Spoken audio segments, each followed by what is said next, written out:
Okay, everybody, here's my 1994 E320 Mercedes.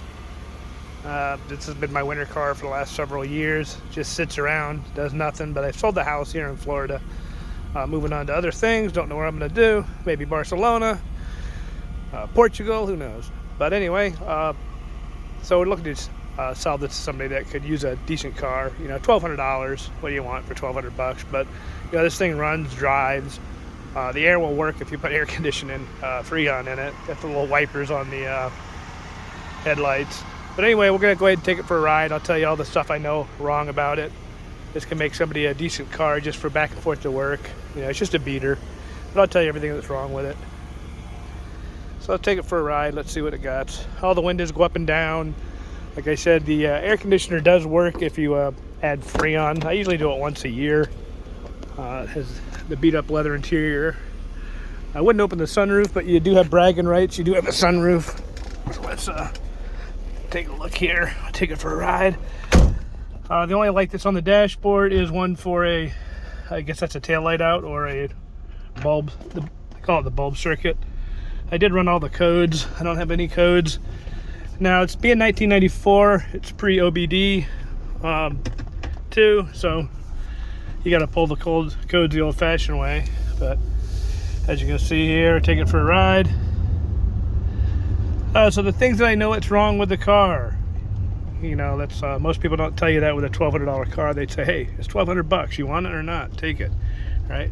But I'll tell you that it had sat for so long.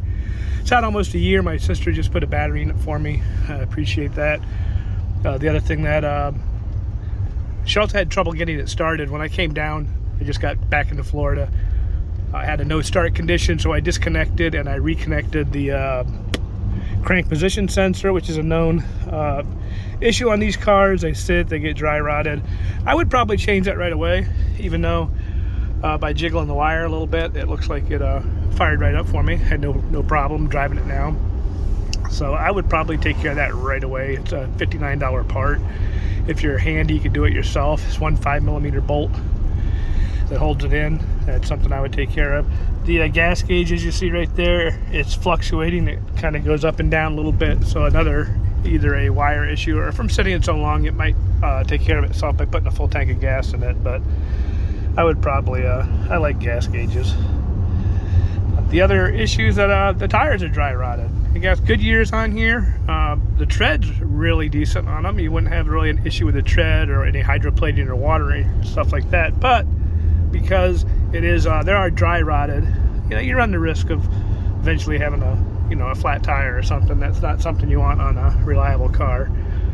You know, this size tire over at Town Fair Tire or Walmart, you can get the whole set, chains and everything, for about $350 to $400 with your basic 40,000, 50,000 mile tire. As you can see, the other thing is brakes. I'd put some brakes on it. A car that sits, they wear out really fast. But right now, I drive the car anywhere. You see me driving it now. That has the memory seat, has both mirrors work. They're functional. All four windows go up and down. The heat gets hot, so the defroster works, windshield wiper works.